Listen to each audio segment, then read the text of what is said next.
안녕하세요, 여러분. 음산한 비밀들이 오신 것을 환영합니다. 오늘은 아파트에서 혼자 살던 18살 소년의 섬뜩한 이야기를 가져왔습니다. 2일 새벽, 문 앞에 다가오는 정체불명의 발소리. 여러분, 그런 상황에 처한다면 어떻게 하시겠습니까? 들어보시겠어요?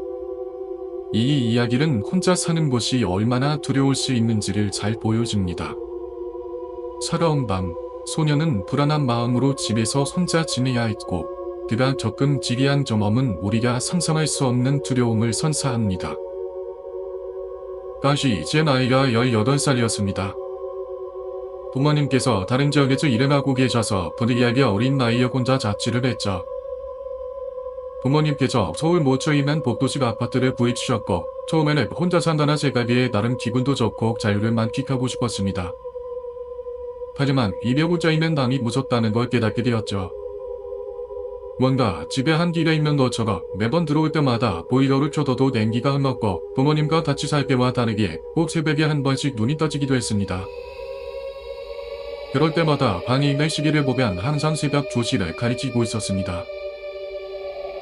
1시 50분에 깨어날 때도 있었고 2시 10분에 일어날 때도 있었지만 대부분 새벽 2시를 가리키고 있을 때가 많았습니다. 다이애나이도 처음 혼자 살다 보니 초반에는 그럴 수 있다고 생각했습니다. 그렇게 일주일 정도가 흘렀을 때 그날도 어김없이 새벽 2시에 눈이 떠졌습니다. 저같이 다시 잠을 자려고 눈을 감았는데 그날따라 잠이 하거더군요.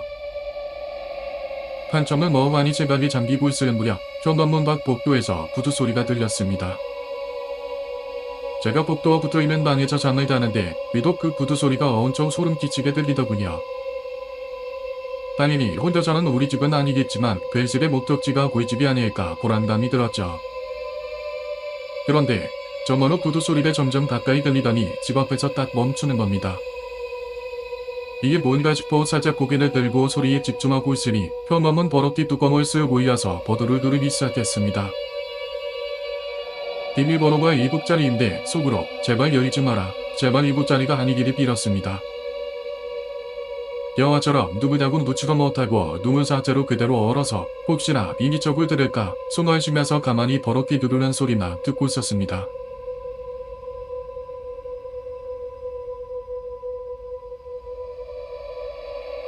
숫자 7개를 누르는 순간 제발 다음 숫자도 누르기를 빌었죠. 하지만 더 이상 숫자는 누르지 않았고 그대로 스마일들을 내딛는데 속으로 정말 이대로 죽는구나 싶었습니다. 그런데 오르다는 소리가 들리면서 비밀번호가 틀렸다는 신호음이 들리더군요. 제가 아는 모두의 진을 동원해 속으로 감사드린다는 말을 몇 번이고 외쳤습니다. 하지만 정보음이 들리기 무섭게 다시 스마일들을 올리더니 아까 전과는 다르게 엄청 빠른 속도로 다시 7개 숫자를 누르는 겁니다. 다행히도 두 번째도 틀렸는데 이제는 더 빠른 속도로 비밀번호를 눌렀습니다. 하굣길에 배가 너무 아파서 버튼 누르는 것처럼 엄청 빠르게 말입니다. 그러다 몇 번이나 비밀번호를 틀림이 있다. 이제는 더 이상 기계가 작동하지 않더군요. 아예 불도 안 켜지는지 더 이상 스마일도 울리는 소리가 안 들렸는데 이제 못 들어오는구나, 제발 꺼졌으면 좋겠다고 반도의 한숨을 내쉬었습니다. 얼마나 시간이 흘렀을까, 이제는 포기했나 보다 싶어 물이라도 한잔할 생각에 침대에서 몸을 일으키는데 생각해보니 구두 소리가 전혀 안 들리는 겁니다. 이게 와서 생각해보면 도어락이 다시 작동할 때까지 기다릴 것 같았죠. 아직도 뭐라도 있다는 생각이 들기 무섭게 또다시 미치듯이 비밀번호를 누르기 시작했습니다. 이제는 이파자판이라는 생각에 현관으로 달려가 맨 위에 있던 문고리를 잠그고 아래 있던 두 번째 잠금 단추도 걸어 잠그고 방으로 뛰어들어왔습니다. 그 사이에 여전히 비밀번호 누르는 소리가 들렸는데 이제는 본부심을 넘어 미치기 직전이었죠. 어찌나 무섭던지 번호 누르는 소리도 안 들렸고 설마 들어왔나 싶어 덮고 있던 이불을 슬쩍 뚫쳤습니다. 하지만 문밖을 포함해 집안은 골매했죠. 솔직히 말씀드리면 이때까지만 해도 단일이 차나는 줄 알았습니다. 그리고 어느새 제 머리 쪽, 그러니까 침대 밑에서 사람 목소리가 들리더군요. 못 들을 줄 알았지. 내가 못 들을 줄 알았지. 마치 멀리 이야기하는 것처럼 소문되는 여자의 목소리가 들렸습니다. 그 상태로 밤이라는 걸 생전 처음 겪었는데 솔직히 이게 감인지 꿈인지도 모를 정도로 기억이 없습니다. 그냥 눈 떴더니 아침이었는데 벌떡 침대에서 일어나며 비명을 질렀죠.